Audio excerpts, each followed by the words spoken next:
కార్డులు, రేషన్ కార్డులు లేవని, ఇళ్ల స్థలాలు లేవని, అలాగే పావుల వడ్డీ గురించి, అభయహస్తం దాని పెన్షన్ గురించి, ఇవన్నీ కూడా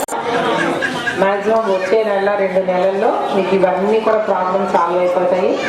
ఈ ప్రజా పదం కార్యక్రమం పూర్తి అయిపోయిన తర్వాత అవన్నీ కూడా అమల్లోకి వెంటనే మీకు చేస్తారని చెప్పి తెలియజేస్తూ మరి ఈ